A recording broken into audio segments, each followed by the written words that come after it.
সম্মানিত বন্ধুগণ, আসসালামু আলাইকুম। দূরে কাছে দেশে অথবা বাইরে থেকে বন্ধুরা ঠিক এই মুহূর্তে যে যেখান থেকে বাস্তব জীবনের গল্প শোনার জন্য আমার সাথে জয়েন করেছেন আমি আপন। আর যে আপন জীবনের গল্পের 1262তম পর্বে আপনাকে প্রতিদিনের মতো স্বাগতম জানাচ্ছি। বন্ধুরা, আজ আমি আপনাকে শোনাবো বন্দনগরী চট্টগ্রামের ভাই মোহাম্মদ যুবরাজের জীবনের আশ্চর্যজনক চরম ভয়ঙ্কর এক বাস্তব জীবন কাহিনী। বন্ধুরা, আজকের গল্পের টাইটেল 15টা পরীকে বিয়ে করে চট্টগ্রামের ছেলে যুবরাজ। এই গল্পটা আজ থেকে বহু বছর আগের একটা গল্প। চট্টগ্রামের প্রত্যন্ত এলাকার এক চক্ষুষ ছেলের জীবনের বাস্তব জীবনের গল্প। এই গল্পটা এরকম একটা গল্প, আমি আপনাকে গল্পের প্রসঙ্গে জাস্ট এইটুকুন বলে রাখতে পারি, আজকের এই গল্পটা শুনলে আপনি আমাদের পৃথিবীর বাইরে, মানুষের বাইরে, জগতের বাইরে যে ভিন্ন রকম এক জগৎ রয়েছে, পরীদের রাজ্য, পরীদের পৃথিবী এবং পরীদের জীবনযাত্রা সম্বন্ধে আপনার এক অন্যরকম অভিজ্ঞতা হবে। তাই সবাইকে অনুরোধ করব, শুরু থেকে শেষ পর্যন্ত চট্টগ্রামের ভাই যুবরাজের জীবনের আশ্চর্যজনক বাস্তব গল্পটা আপনার প্রত্যেকে আমার মুখে শুনুন এবং গল্প শেষে যুবরাজকে আপনার মতো করে একটা মন্তব্য কমেন্ট বক্সে লিখবেন। ধন্যবাদ সবাইকে। সম্মানিত বন্ধুগণ, আসসালামু আলাইকুম। আমার নাম মোহাম্মদ যুবরাজ, আমার বাড়ি চট্টগ্রাম। বন্ধুরা, আমি আমার জীবনের গল্পটা শুরু করার শুরুতে আপনাদেরকে আমার পরিবারের বিষয়ে জানিয়ে রাখি। আমার পরিবারে আমি আছি, রয়েছে আমার নানা নানি সহ আমার মামা, রয়েছে আমার খালামণি সহ আমার মামি আর মামাতো ভাই বোন সহ আমার খালাতো ভাই বোন। অনেকের মনে প্রশ্ন জাগতে পারে আমি শুরুটাই কেন আমার নানু বাড়ি দিয়ে করলাম। কারণ আমার জন্মের পরে ঠিক যতটুকু আমার মনে আছে ঠিক ততটুকু থেকেই বলি। আর সেই সময় থেকে আমি আমার কাছে আমার নানা নানিকে পাই আমার মামা মামি আর খালা খালুকে। ওই সময়টাতে আমি আমার বাবার বংশের কাউকেই পাই না। একটু একটু করে যখন বয়স বাড়ে তখন আমার নানা নানির মুখে আমি শুনতে পাই অনেক ছোট বয়সে, আমার বয়স যখন প্রায় 4 থেকে 5 মাস, ওই মুহূর্তে নাকি একটা পর্যায়ে আমার মা আমার বাবার সাথে ঝগড়া করে রাগ করে আমার নানু বাড়িতে চলে আসে। এবং নানু বাড়িতে চলে আসার পরে এরপরে আমার বাবা আর আমার মায়ের কোনো খোঁজ নেয়নি। আমার বাবা তখন দ্বিতীয় বিয়ে করে এবং দ্বিতীয় বিয়ে করার পরে আমার মাকে আমার বাবা ওখান থেকে তালাক পেপার পাঠায় দেয় এবং তালাক বাবদ কিছু টাকাও আমার মাকে দিয়ে দেয়। এরপরে রাগে ক্ষোভে আমার মা তখন আস্তে আস্তে করে একটা সময় আমার বয়স যখন প্রায় 1.5 বছরের কাছাকাছি, ওই মুহূর্তে নানু বাড়িতে আমার মা মারা যায়। এবং আমার মা যখন মারা যায়, আমার ছোট 2 খালা আর আমার নানা নানি মিলে কোলে পিঠে করে আমাকে আদর করে স্নেহ ভালোবাসা দিয়ে ছোটোবেলায় আমাকে বড় করে। ছোটোবেলা থেকে আমি আস্তে আস্তে আমার নানু বাড়িতে বড় হই। এবং আমার ঠিক মনে আছে যখন রাত্রি গভীর হতো, আকাশে জলমলে চাঁদ উঠতো, ঠিক তখনই আমার নানু আমাকে উঠানের মধ্যে শোয়াতো। উঠানের মধ্যে শুয়ে নানির কোলে মাথা রাখতো আমার নানি, হাত পাকা দিয়ে বাতাস করতো। বাতাসের ফাঁকে ফাঁকে নানি আমাকে ছোট ছোট জিন ভূতের গল্প শোনাতো নানির মুখে। আমি নানিকে জিজ্ঞেস করতাম, নানি ও নানি, চাঁদের উপর দিয়ে এই মুহূর্তে কি জানি উড়ে গেল চাঁদের সামনে দিয়ে, তুমি কি দেখতে পেয়েছো? নানু আমাকে বলতো এরাই হচ্ছে স্বর্গীয় পরী। আমি বললাম পরী? বলে হ্যাঁ, এরা পরী।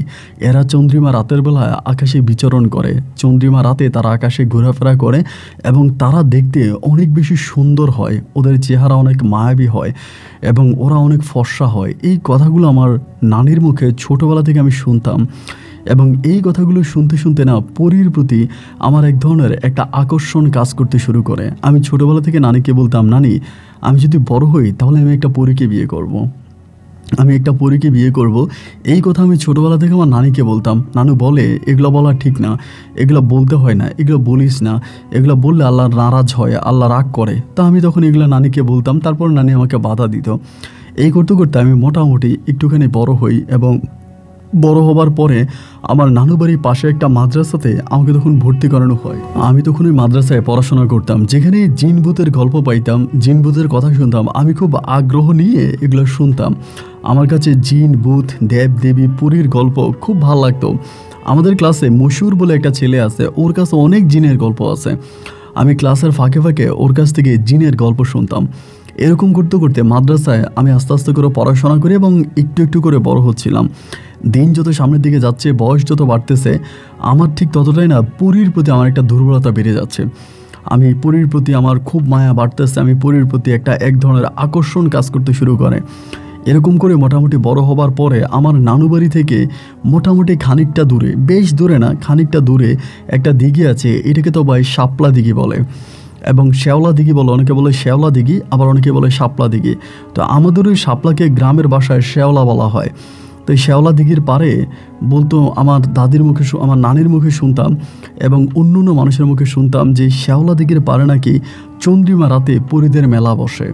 ওরা নাকি শ্যাওলা দিঘির পাড়ে গোসল করতে আসে এবং শাপলা দিঘিতে তারা গোসল করে উঠে আসমান থেকে অনেক পরী নাকি ওই সময়টাতে মানে চন্দ্রিমা রাতে শ্যাওলা দিঘিতে পড়ে।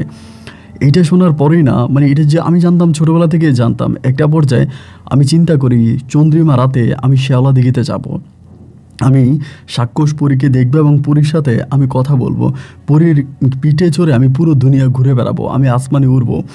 এই জিনিসগুলো ছোটোবেলা থেকে ছোট ছোট মনে তখন জাগতে থাকে। ঠিক এই চিন্তা ভাবনা থেকে একদিন ঘুটঘুটে অন্ধকার রাতের বেলায় আমি পরী দেখার জন্য ওই শ্যাওলা দিঘির পাড়ে চলে যাই।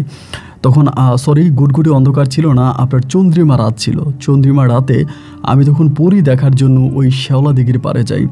আমি আস্তে আস্তে করে শ্যাওলা দিঘির পাড়ের দিকে যাচ্ছিলাম। আমি আমার নানির সাথেই ঘুমাই, কিন্তু নানির সাথে ঘুমালে পরেও না, আমি নানি বুঝতে পারিনি যে আমি শোয়া থেকে উঠে গেছি। এবং উঠে যাওয়ার পরে আমি শ্যাওলা দিঘির পাড়ে বসে আছি। শ্যাওলা দিঘির পাড়ে বসে আছি অনেকক্ষণ পর্যন্ত বসে আছি। একটা পর্যায়ে দেখলাম আমার নানু বাড়ির ওইদিকে লাইট জ্বলতেছে, মানে কেউ মোমবাতি দিয়ে, এবং আমি শুনতে পাচ্ছি দূর থেকে আমাকে ডাকতেছে। তখন একেবারে মধ্যরাতের কাছাকাছি ডাকতেছে। যখন ডাকতেছে আমি গোপনে গোপনে ওই শ্যাওলা দিঘির পাড় থেকে নানুর বাড়ির মধ্যে ঢুকার পরে নানু আমার বলে, কই গেছিলি? আমি বললাম বাথরুম করার জন্য গেছিলাম, টয়লেট করার জন্য গেছিলাম। নানু বলে, এখানে টয়লেট আছে, এখানে না করে তুই কই গেছস? আমি বললাম আমি বিলের মধ্যে গেছিলাম। নানু আমারে খুব বকা দেয়, আমারে বলে এরপর থেকে আর কোনোদিনও রাতের বেলায় আমাকে না বলে তুই ঘর থেকে বেরোবি না, এটা আমাকে বলতো। তো এরপরে নানি আমাকে খুব পাহারা দিত, আমি আর ঘর থেকে বেরোতে পারতাম না। খানিকটা সময় কেটে গেল, প্রায় 7-8 মাসের মতো কেটে গেল। এবং 7-8 মাস পরে আমি নানুরে বলতেছি, নানু আমি তোমার সাথে ঘুমাবো না, আমি একা একা ঘুমাবো। আমার নানু আমাকে বলে, কেন একা ঘুমাবি কেন? আমি বলছি আমি বড় হয়েছি, আমার এখন না তোমার সাথে আর নানা ভাইয়ের সাথে ঘুমাইতে ইচ্ছে করে না, আমি একা ঘুমাবো। এই কথা বলে পরে আমার খালাও বলতেছে আমার নানুরে যে যুবরাজ তো বড় হয়েছে, ও তাহলে একা একা ঘুমাক। এরপরে আমার নানু আমাকে করলো কি, পাশের একটা রুম আমাকে দিয়ে দিল। আমি তখন পাশের রুমে ঘুমাইতে শুরু করি। আমার আলাদা ঘুমানোর একটাই চিন্তা, সেটা হচ্ছে আমি আলাদা ঘুমালে পরে আমি শ্যাওলা দিঘির পাড়ে যেতে পারবো এবং রাতের বেলায় শ্যাওলা দিঘির পাড়ে গিয়ে আমি পরীদের সাক্ষাৎ নিব, পরীদের সাথে দেখা করব, তাদের সাথে কথা বলবো। যার জন্য আমি নানিকে বুঝিয়ে শুনিয়ে একা ঘুমানোর পরিকল্পনা করি। যেমন কথা তেমন কাজ, তেমনই পরিকল্পনা অনুযায়ী আমি 15-16 দিন পরে পরী দেখার জন্য আবারও কোনো এক চন্দ্রিমা রাতে আমি ঘর থেকে বেরিয়ে গেছি। বেরিয়ে আমি শ্যাওলা দিঘির ঠিক যে পারে পরীরা এসে রাতের বেলায় বসে, পরীরা গল্পগুজব করে এবং শ্যাওলা দিঘিতে শ্যাওলার পাড়ে পরীরা ঘুরে বেড়ায়, ঠিক ওই জায়গাটার মধ্যে আমি রাতের বেলায় চাঁদের আলোতে বসে আছি। 1 দিন 2 দিন 3 দিন করে এরকম সময়গুলো কাটতেছে, কিন্তু আমি আর ওই শ্যাওলা দিঘির পাড়ে কোনো পরীকে দেখতে পাচ্ছি না। সবার মুখে শুনতাম এখানে চন্দ্রিমা রাতে পরীরা আসে, পরীরা গল্পগুজব করে, পরীরা এখানে আড্ডা বাজে এবং বিশেষ করে পরীরা নাচে এখানে, এরকম অনেক কথাই মানুষের মুখে শুনেছিলাম। কিন্তু সত্যিকার অর্থে আমি রাতের পর রাত এই শ্যাওলা দিঘির পাড়ে মানে কাটিয়ে দেই, কিন্তু কোনোদিনও আমি কোনো পরীর সন্ধান পাই না, আমি পরী দেখি নাই। এভাবে একটা রাত কেটে যায় এবং এর পরের সিজন যখন আসে, চন্দ্রিমা রাতের সময় যখন আসে পরের বছর, আমি আবার ওখানে গিয়ে বসে থাকি। বাট আমি ওই দিনেও কোনো পরীকে দেখতে পাই না। এমন করতে করতে আমার বন্ধু যে মশিউরের কথা বলছিলাম, ওর কাছে আমি বলি যে দেখ এমন ঘটনা, আমার অনেক পরী দেখতে ইচ্ছে করে। আমি শ্যাওলা দিঘির পাড়ে গিয়ে বসে থাকি পরী দেখার জন্য, কিন্তু আমি কখনো পরীকে দেখতে পাই নাই। অনেকেই বলে ওখানে পরীরা আসে, বাট আমি কোনোদিন পরী দেখি নাই। আমার ওই বন্ধু তখন আমাকে বলল, পরীদেরকে এভাবে দেখা যাবে না, পরীদেরকে দেখতে হলে একটা দোয়া পড়তে হবে। ওই দোয়াটা পরে যদি তুই এখানে বসে থাকিস তাহলে তুই নিশ্চিত পরী দেখতে পাবি। আমি বললাম তুই বলিস কি? বলে হ্যাঁ, এই দোয়াটা পরে তুই ওখানে বসে থাকবি, তাহলে তুই পরী দেখবি। আমি তখন বললাম আচ্ছা ঠিক আছে, তুই আমাকে দোয়াটা শিখিয়ে দে। ও আমাকে দোয়াটা বললো আর আমি একটা কাগজের মধ্যে ওই দোয়াটা লিখে নিয়ে আসলাম এবং লিখে আনার পরে ওই কাগজটা সহ আমি ওই দিঘির পাড়ে গেলাম। সেদিন আমি নিশ্চিতভাবে চিন্তা করতেছিলাম যে আমার আজকে পরীর সাথে সাক্ষাৎ হবেই হবে। আমি আজকে দুনয়ন ভরে পরী দেখব, যে পরীর গল্প আমি সবার মুখে শুনেছিলাম, আজকে আমি সেই পরীকে দুনয়ন ভরে দেখব। এই পরিকল্পনা করে আমি তখন ওই আপনার শেওলা দিঘির পাড়ে গিয়ে বসলাম। হাত থেকে কাগজটা বের করলাম, করে আমি দোয়াটা পড়তে শুরু করলাম। আমি জানি না আপনি বিশ্বাস করবেন কিনা, দোয়াটা যখন আমি পড়তেছি একটা সময় আমি হঠাৎ করে উপরের দিকে তাকিয়ে দেখলাম যে প্রায় দলবদ্ধভাবে অনেকগুলো ফড়িংয়ের মতো, আপনার যারা ফড়িং চিনেন যে আকাশে উড়ে বা হচ্ছে আপনার এরকম আমরা ধরি, এখন অবশ্যই এগুলো দেখা যায় না, আগে অনেক বেশি দেখা যেত, এরকম ফড়িং টাইপের কিছু এরকম উড়ে উড়ে উড়ে উড়ে এই শেওলা দিঘির উপরে উঠতেছে। এবং আমি তখন একটু ভয় পেয়ে যাই। ভয় পেয়ে আমি তখন একটা গাছের আড়ালে গিয়ে ওখানে বসে দাঁড়াই, এবং ওখানে বসে দাঁড়ালে পরে আমি দেখতে পাই এরা আসমান থেকে লাফ দিয়ে হচ্ছে আপনার শেওলা দিঘিতে পড়ে, আবার ওখান থেকে সে আবার উপরের দিকে ওঠে, আবার শেওলা দিঘিতে পড়ে, আবার উপরের দিকে ওঠে। কোনোটা আকার অনেক বড়, কোনোটা আকার অনেক ছোটো, বাট সাদা কাপড় পরিহিত। এদের ডানা আছে, ফড়িংয়ের যেরকম ডানা আছে এরকম ডানা আছে। ডানা দিয়ে এরা লাফ দিয়ে পড়ে, আবার উঠে, আবার পরে আবার উঠে। এরকমভাবে আমি সারাটা রাত ফজরের আজানের আগ পর্যন্ত এই দৃশ্যটা আমি ওখানে পাড়ে দাঁড়িয়ে দাঁড়িয়ে দেখলাম। এবং দেখার পরে আমি তখন করলাম কি, সকালবেলা চলে আসছি। আমি তখন ঘুমাইতে মাদ্রাসায় গেছি, যে মশিউরে বললাম, মশিউর তুই তো আমার খুব ভালো বুদ্ধি দিলি বন্ধু, আমি তো এরকম দেখতে পাইছি। ও আমাকে বলো, খবরদার ওদেরকে কিন্তু ডিস্টার্ব করা যাবে না, ওদেরকে বিরক্ত করা যাবে না, যদি ডিস্টার্ব করিস তাহলে তোকে মেরে ফেলবে, তোর ঘাড় মটকাই দিবে, খবরদার ওদেরকে বিরক্ত করবি না। আমি বললাম যে না, আমি তো কোনোদিনও বিরক্ত করব না, আর ওদেরকে বিরক্ত করার কোনো পরিকল্পনা আমার নাই, আমার শুধু ওনাদেরকে দেখার ইচ্ছা যে এরা আসলে দেখতে কেমন হয়, এবং এটাই আমার ইচ্ছা ছিল। আমার বন্ধু বলো, ওই দোয়াটা পড়ে তুই ওখানে দাঁড়ায় থাকলে সবসময় ওদেরকে দেখতে পাবে, কিন্তু এরা তোর কোনো ক্ষতি করবে না। এরকমভাবে ভয় পাইস না যে এরা তোর কোনো ক্ষতি করবে, এরা তোর কোনো ক্ষতি করবে না, তুই ওখানে দাঁড়িয়ে যে কোনো সময় ওদেরকে দেখতে পাবি। আমার বন্ধু মশিউরের কথা মতো বাইক, এরপরে আমি মাঝে মাঝে রাতের বেলায় গিয়ে ওই শেওলা দিঘির পাড়ে দাঁড়িয়ে থাকতাম, এরকম করে দেখতাম, এবং দেখতে একটা পর্যায়ে নিজের মাঝে একটা আকাঙ্ক্ষা চলে আসে, একটা লোভ চলে আসে, যে আমি তো প্রতিদিনে ওখানে গিয়ে ওদেরকে দেখি, আমি ওনার সাথে একটু কথা বলবো, তারা কি বলতে চায়, বা তারা কোথায় থাকে, কোথায় তাদের ঘর, কোথায় তাদের বাড়ি, এবং কেন তারা চন্দ্রিমা রাতে শেওলা দিঘিতে আসে, এই জিনিসগুলো আমার জানতে হবে, আমি তাদের সাথে কথা বলবো। এতে আমি আবার ভয়ও পাচ্ছিলাম, ওই যে আমার বন্ধু বলে দিল কথা বলতে গেলে ওরা ঘাড় মটকাই দিবে এবং ঘাড় মটকাই মেরে ফেলবে, সো কথা বলা যাবে না। তো তাই ভয়ও পাইতেছি যে কথা বলবো কিনা, বা কথা বলতে গেলে আমাকে আবার মেরে ফেলে কিনা, বা এরকম ভয় ভীতিও তখন নিজের মাঝে কাজ করে। এরপরও চিন্তা করলাম যে না, একদিন না একদিন ওনাদেরকে আমার দেখতেই হবে, এবং তাদের সাথে আমি কথা বলবো।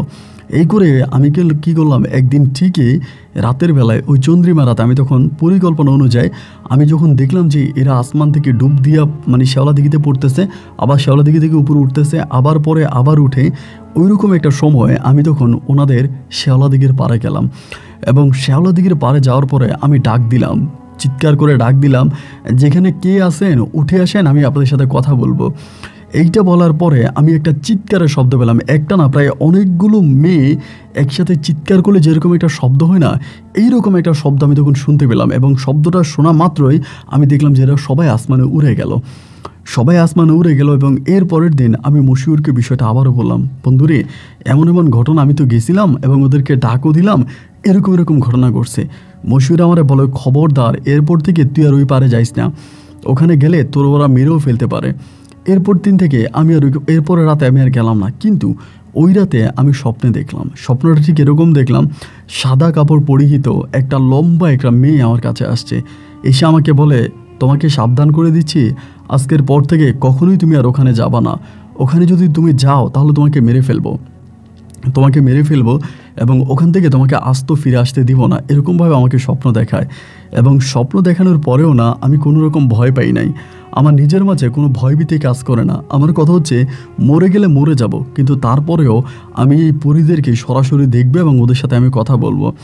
আমাকে ওই স্বপ্নে এসে নিষেধ করার পরেও আমি আবার ওইখানে গেছি এবং আবার ওখানে যাওয়ার পরে এর পরের দিন আমি যখন গেলাম, সেদিন আমি কোনো কিছু দেখতে পেলাম না, দেখলাম না। এবং ওই রাত কেটে গেল, তার পরের রাতে আমি আবারও গেলাম, চন্দ্রিমা রাতের বেলায় আবারও গেলাম, আমি ওনাদের সাথে দেখা করব। একটা বিশাল বটগাছ আছে, বটগাছের পিছনে আমি দাঁড়াই আছি এবং অপেক্ষা করতেছি কখন তারা আসমান থেকে নামবে এবং নেমে ওখানে গোসল করার জন্য নামবে। অনেকক্ষণ দাঁড়িয়েছিলাম, আমি কাউকে দেখতে পাচ্ছি না। হঠাৎ করে পিছনের দিকে গাড়টা ফিরিয়ে দেখি ভয়ঙ্কর আকৃতির একটা সাপ, এবং এইরকম সাপ আমি আমার বাপের জন্মে আর দেখি নাই। এবং মুহূর্তের মধ্যে আমাকে একটা সবল মেরে দিল আমার কপালে।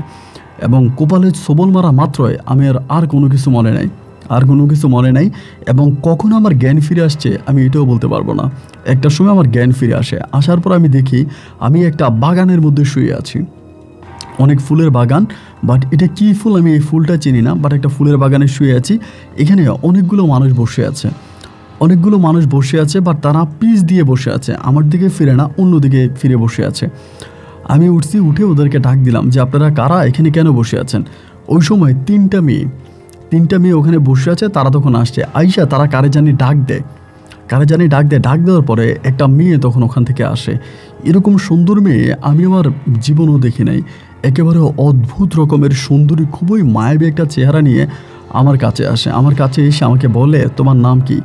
আমি বললাম আমার নাম যুবরাজ। বলে তুমি কি করো? আমি বললাম আমি ওইতে তালুয়া মাদ্রাসায় পড়াশোনা করি। বলে তোমার বাবা মা আছে? আমি বললাম জি, আমার বাবা মা কেউ নাই। বলে তুমি ওখানে কোথায় থাকো? আমি বললাম আমার নানুর কাছে থাকি, আমার নানুর কাছে থাকে। বলে এখানে আমাদের পরীরা গোসল করতে চায়, ওরা ওখানে গোসল করে, তুমি তাদেরকে বিরক্ত করো কেন? আমি বললাম দেখেন আমি তো কাউকে বিরক্ত করি না, আমার ওনাদেরকে দেখতে ইচ্ছে হয়, ওনাদের সাথে কথা বলতে ইচ্ছে হয়, আমি শুধু কথা বলতে যাই। ওই মুহূর্তে ওই মেয়েটা আমাকে বলে তুমি যে কথা বলতে যাও, ওই কথা বলাটাই ওদের বিরক্তির কারণ হয়ে দাঁড়ায়। দেখো তোমাকে বারবার নিষেধ করা হয়েছে, স্বপ্নও দেখানো হয়েছে, কিন্তু এরপরেও তুমি কোনো কথা বিশ্বাস করো নাই, তুমি কোনো কথা শোনো নাই। সমস্ত নিষেধকে উপেক্ষা করে তুমি আবার ওই দিঘির পাড়ে গিয়েছো এবং পুরীদেরকে বিরক্ত করেছো। তোমাকে এখান থেকে যেতে দেওয়া হবে না, তোমাকে এখানে আটকায় রাখবো, তুমি আজকের পর থেকে এখান থেকে আর যেতে পারবা না। এইরকমভাবে আমাকে ওখানে আটকায় রাখে। কতদিন কত রাত আটকায় রাখে আমি ঠিক বলতে পারবো না। আমি ওখান থেকে বেরও হইতে পারি না, মানে এইটা চারপাশে বাউন্ডারি করা, বিশাল উঁচা বাউন্ডারি ছেড়ে যেতেও পারি না। 5-6টা মেয়ে আছে, এরা আমাকে খাবার দাবার দিয়ে যায়, আমি খাবার দাবার খাই, আবার ওখানে শুয়ে থাকি। এরকমভাবে অনেকগুলো দিন পেরিয়ে যাওয়ার পরে একদিন ওই মেয়েটা আবারও আসছে, বড় মেয়েটা এসে আমাকে বলে যুবরাজ তোমাকে এখান থেকে যেতে দিব, তবে একটা শর্ত আছে। আমি বললাম শর্ত? বলে হ্যাঁ, শর্ত হচ্ছে তুমি আজকের ওখানে যাওয়ার পরে কোনোদিন তুমি দিঘির পাড়ে যাবা না। তো যাবাই না, এরপরে তোমার সাথে এখানে কি হয়েছে, তোমাকে আমরা কোথায় নিয়ে এসেছি, যে তোমার সাথে যে ঘটে যাওয়া এই ঘটনাগুলো কারোর সাথে শেয়ার করা যাবে না, কাউকে বলা যাবে না। যদি তুমি এই শর্তে রাজি থাকো তাহলেই একমাত্র আমি তোমাকে যেতে দিতে পারি। আমি তখন পরীটাকে বললাম যে দেখেন আমি এই ঘটনা কাউকেই বলবো না, কোনো দিন কারোর সাথে এই ঘটনা আমি শেয়ার করব না, কিন্তু আমি আমার নানুর কাছে যেতে চাই। তখন আরেকটা পরী আমাকে বলে যে শুধুমাত্র তুমি এতিম এবং তোমার নানুর কান্না আমাদের খারাপ লাগছে, তোমার নানুর কান্না আমরা সহ্য করতে পারছি না, যার জন্য আমরা তোমাকে দিয়ে আসছি, কিন্তু খবরদার আর কোনোদিনও ওই শেওলা দিঘির পাড়ে যাওয়া বা রাতের বেলায় শেওলা দিঘির পাড়ে গিয়ে এই দোয়া পড়ে পরীদেরকে দেখা বা পরীদেরকে বিরক্ত করা, এগুলো থেকে দূরে থাকবা। আমি বললাম জি আমি থাকবো। বলে ঠিক আছে তুমি ঘুমিয়ে যাও, তোমাকে সকালবেলা নিয়ে যাব। এই বলে আমি তখন ঘুমিয়ে যাই এবং একটা সময় সূর্যের আলো এসে যখন আমার চোখের মধ্যে পড়ে তখন আমার ঘুমটা ভাঙে। সূর্যের আলো যখন আমার চোখে পড়ে আমার ঘুম ভাঙে, আমি দেখি কি আমি ওই দিঘির পাড়ে শুয়ে আছি। আমি দিঘির পাড়ে যে বটগাছের নিচে দাঁড়িয়ে আমি পরীদের গোসল করা দেখতাম, ওই বটগাছের নিচে আমি শুয়ে আছি এবং আমার আশেপাশে আমি কাউকে দেখতে পাচ্ছি না, আশেপাশে কেউ নাই। একটা পর্যায়ে আমি মনে করলাম যে পরীরা মনে হয় আমাকে বটগাছের নিচে দিয়ে চলে গেছে। আমি ওখান থেকে তখন দৌড় দিয়ে বাড়িতে আসছি। বাড়িতে আসার পরে নানুগো বলে ডাক দিলাম, নানু বের হয়েছে, মামা বের হয়েছে, খালামণিরা বের হয়েছে, সবাই বের হয়ে আমাকে জড়িয়ে ধরে চিৎকার করে কান্না করতেছে। আমার বয়স তখন প্রায় 14 থেকে 15 বছরের কাছাকাছি হবে, ওরকম বয়সী আমি। সবাই তখন কান্নাকাটি করতেছে, তুই কোথায় গেছিলি, কোন জায়গায় গেছিলি? আমি আর কাউকে কোনো কিছু বলি না, আমি কোন জায়গায় গিয়েছি বা কোথায় গিয়েছি আমি ওদের বিষয়ে আর কারো কাছেই বলি না। এবং আমার যে বন্ধু আছে মাদ্রাসায় যে আমি পড়াশোনা করি মশিউরের সাথে, আমি মশিউরকেও এই বিষয়টা বলি না। আমি এই বিষয়টা পরিপূর্ণভাবে হাইড করে রাখছি, লুকিয়ে রাখছি, আমি এটা কারো কাছে বলবো না। এইটা আমার প্রচণ্ড ভয়ের একটা জায়গা, অনেক ভয় পাইছি। এবং এরপর থেকে আমি ভুলেও আর এই শেওলা দিঘির পাড়ে যাই না, একেবারে যাওয়া বন্ধ করে দিই। কিন্তু এরপরও না মনের ভিতর আস্তে আস্তে করে আবারও একই কথা উকিঝুঁকি মারতেছে, একই কথা হৃদয়ের মধ্যে আবারও জাগতেছে যে আমি শেওলা দিঘির পাড়ে আবারও যাব, আমি পরীদের গোসল করা দেখব, আমি পরীদের সাথে কথা বলবো। এরকম করে আমার ভিতরে আবারও এই জিনিসটা জাগতেছে এবং জাগার পরে প্রায় বৎসর খানিক পরে, 1 বছর পর্যন্ত কিন্তু আমি যাই নাই। 1 বছর পরে আবারও যখন চন্দ্রিমা রাত আসে, আমি তখন সন্ধ্যা রাতে প্রায় রাত 9টা 10টার দিকে আমি ওখানে যাইতাম। কিন্তু পরীরা আসতো আপনার 2টার দিকে। ঘড়ির কাঁটার সময় যখন 2টা বাজতো, 2টা বাজে ওরা আসতো এবং ফজরের আগে ওরা চলে যেত। আমি যাইতাম গিয়ে 12টা 11টা 12টার মধ্যে আবার ফিরে চলে আসতাম। আমি 2টা পর্যন্ত থাকতাম না। ভয় লাগে। আমি আমার বন্ধুকে মশিউরকে পর্যন্ত বলি তুই কি আমার সাথে যাবি, কিন্তু মশিউর যেতে রাজি হয় না। মশিউর আমাকে বলে না আমি কখনোই যাব না, এবং এগুলো দেখলে আমার ভয় লাগে, আমি যাব না, তুই যা। এরপর আমি একাই যাইতাম এবং ওই রকম করে 2টা পর্যন্ত থাকতাম না, চলে আসতাম। এভাবে বেশ কয়েকদিন থাকার পরে একদিন আমি হঠাৎ করে আরেকটা পরীকে স্বপ্ন দেখি। স্বপ্নে দেখার পরে ওই পরীটা খুব ভালো ছিল, অত্যাধিক ভালো ছিল। স্বপ্নে আসে, এসে আমাকে বলে যুবরাজ তুমি বারবার ওখানে কেন যাও, তোমাকে নিষেধ করা হয়েছে, তোমাকে উঠিয়ে নেওয়া হয়েছে, তোমাকে টর্চার করা হয়েছে, তোমাকে মারা হয়েছে, এরপরেও তুমি কেন বারবার ওখানে যাও? তোমাকে যে এতবার নিষেধ করা হয়, তুমি কারো নিষেধে মানো না, কারো কথাই শোনো না, তুমি যে বারবার ওখানে যাও, এরপরে কিন্তু তোমাকে ওরা মেরে ফেলবে। আমি তখন স্বপ্ন ওই পরীটারে বলতেছি তারা আমারে মারবে কেন, আমার না তোমাকে দেখতে ইচ্ছে করতেছে, আমি তোমার সাথে একটু গল্প করব, কথা বলবো, আমি তো এই জন্যই যাই। পরীটা তখন আমাকে বলে ঠিক আছে যাও, কিন্তু সাবধান, ওনাদেরকে বিরক্ত করো না, এদেরকে ডিস্টার্ব করো না, এরকম করে আমাকে বলে। এই পরীটা যখন আমাকে সাহস দেয়, এরপরে আমি মাঝে মাঝে যাইতাম, 2টো পর্যন্ত ওখানে দাঁড়ায় থাকতাম এবং দাঁড়িয়ে থাকার পরে ওনাদের গোসল দেখতাম। ওনাদের গোসলটা কীরকম ছিল, ওই যে ওরকম করে বললাম, আসমান থেকে লাফ দিয়ে মনে হয় পড়তো এবং পরে ডুব দিয়ে পাখির মতো আবার উড়ে যেত, আবার পাখির মতো পড়তো, আবার উড়ে যেত, অনেকটা দেখতে বক পাখির মতো ছিল। এরকম করে কয়েকদিন কাটার পরে আমি ওই পরীটাকে আবারও স্বপ্নে দেখি এবং দেখার পর আমি ওই পরীটাকে বলি যে আমি আপনাকে একটু দেখতে চাই, আমি আপনার সাথে একটু কথা বলতে চাই। এরকম করে বলার পরে ওই পরীটা মাঝে মাঝে আমার সাথে দেখা করতো এবং ওই দেখাটা যে শুধুমাত্র শ্যাওলা দিঘির পাড়ে করতো তা না, মানে আমি মাদ্রাসা থেকে ফিরতেছি অনেক সময় দেখতাম যদি মাদ্রাসার মানে রাস্তার পাশে দাঁড়াই আছে, আমি তখনও কথা বলতাম, আমি ওনাকে দেখলে চিনতাম, ওনার চেহারাটা আমার পরিচিত ছিল। এবং শ্যাওলা দিঘির পাড়ে আমি যখন ওখানে দাঁড়াই থাকতাম তখনও মাঝে মাঝে উনি এসে আমার পাশে দাঁড়াইতো এবং স্বপ্নে এসে আমার সাথে কথা বলতো। এবং একটা পর্যায়ে এই পরীটার সাথেই না আমার খুব ভালো লাগার একটা সম্পর্ক শুরু হয়ে যায়। পরীটা আমাকে অনেক সাপোর্ট করে, আমার সাথে অনেক কথা বলে, আমার সাথে তার দুঃখ সুখ শেয়ার করে, আমিও আমার অনেক কথা তার সাথে বলি। এরকম করতে করতে এই পরীটার সাথে আমার একটা বন্ধুত্বপূর্ণ সম্পর্ক হয় এবং এই সম্পর্কটা থেকে এই পরীটা মাঝে মাঝে আমার নানু বাড়িতে আসতো, আমার নানুর ঘরে আসতো, এসে আমার সাথে কথা বলতো, আমার সাথে দেখা করতো এবং এইভাবে কথা বলা, দেখা করা, এরকমভাবে সময়গুলো কাটতে কাটতে একটা পর্যায়ে না আমার নানু বিষয়টা মানে কিছুটা সন্দেহ করে ফেলে যে আমার সাথে কোনো একটা জিনিস আছে, এটা আমার সাথে দেখা করে, আমার সাথে কথা বলে, আমার সাথে কোনো একটা সম্পর্কে আছে। এটা জানতে পারার পরে নানু তখন আমাকে একদিন করলো কি একটা হুজুরের কাছে নিয়ে গেল, হুজুর বলতে একটা কবিরাজের কাছে নিয়ে গেল এবং নিয়ে যাওয়ার পরে কবিরাজের সামনে বসাইলো। বসানোর পরে কবিরাজ তখন আমার নানুকে বলতেছে আমি তোমার নাতিকে কিছু বলার দরকার নাই, তোমার নাতির সাথে অতীত জীবনে যা হয়েছে তোমার নাতি তা সব কিছুই জানে, তুমি তোমার নাতিকে জিজ্ঞেস করো এবং সেই সব কিছু বলে দিবে। আমাকে তখন কবিরাজ আমার নাকি তোমার নানু জিজ্ঞেস করে কিরে, কবিরাজ বলে তুই নাকি সব জানিস, বল তোর সাথে কী হয়েছে। আমি তখন বলি না, না বলার পরে আমার সাথে ঘটে যাওয়া সমস্ত ঘটনাগুলো আমার নানুর কাছে ওই কবিরাজ তখন বলতেছে, একেবারে যা যা হয়েছে, যেটা যেটা হয়েছে এবং মশিউরের নাম পর্যন্ত বলে দিচ্ছে।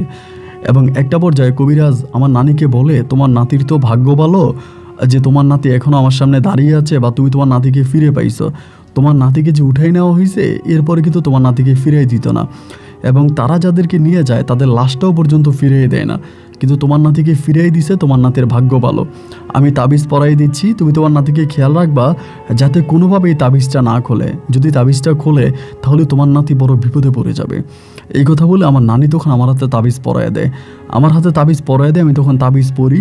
তাবিজ পরে আমার ওই পরীর সাথে আর দেখা হয় না। নানি আমাকে সবসময় পাহারা দেয়। ওই সময়তে নানি আর আমাকে মাদ্রাসায় যেতে দেয় না, আমাকে মাদ্রাসায় যেতে দেয় না এবং মাদ্রাসার কারোর সাথে আমাকে মিশতে দেয় না, কারোর সাথে কথা বলতে দেয় না।